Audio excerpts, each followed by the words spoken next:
Welcome back to Open Window Politics. Today we're going to be going to judge on the Democratic side versus J.D. Vance on the Republican side. We'll be going through each of the swing states in order of smallest by electoral college vote to biggest, which means we will be starting with the district in the Omaha area. This I'm going to put into the lean blue, nothing too surprising here. And then next up we'll head over to Nevada. Nevada, I think this would be another victory for Pete Buttigieg.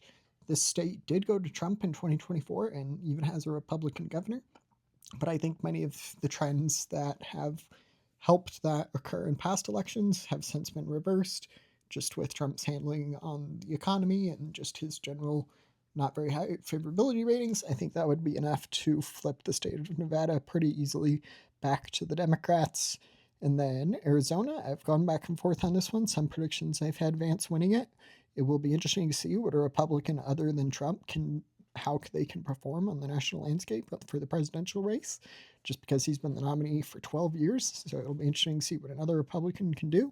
I think against a generic Democrat against a generic Republican, right now the environment is very favorable for Democrats, which is why I'm going to put the state of Arizona in the tilt blue.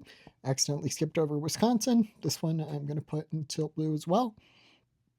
And that means next up we have Michigan. And generally, the three Rust Belt states do vote together, so it will be interesting to see what happens. But for the state of Michigan, this is, if I remember correctly now, Pete Buttigieg's home state. J.D. Vance's home state, of course, is Ohio, which he is winning by a lean margin. And then Pete Buttigieg was a former mayor of South Bend, Indiana, also a neighboring state, but if I remember correctly now, he lives in Michigan. So that is going to be the call there for the state of Michigan. That brings Pete Buttigieg to 268, to J.D. Vance's 219. And that means we will head down to the other half of the Sun Belt in the east.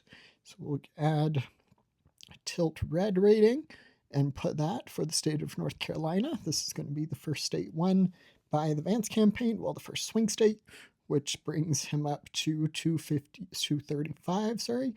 And in order for Vance to win, he'd have to win both Pennsylvania and Georgia, and then it would be just barely enough electoral college votes to secure the presidency. And I don't think that's going to be an issue. There's kind of a complicated process involving the House that goes on when it's a tie, but I don't think that'll be an issue either. The state of Georgia, I'm going to call for Pete Buttigieg. The state went blue in 2020. It was a state Biden won.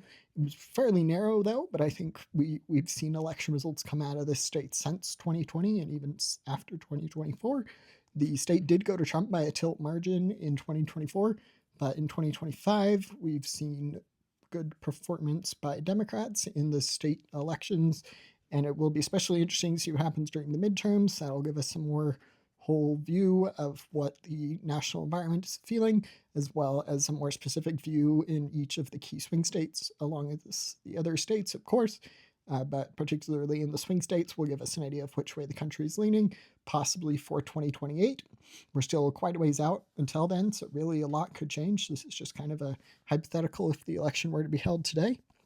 And then as far as Pennsylvania goes, I do think Pennsylvania is probably J.D. Vance's best hope, but I think if the other two Rust Belt states are voting blue, I think that Pennsylvania would join them.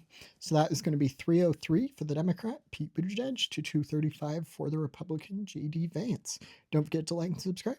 Thanks. Bye.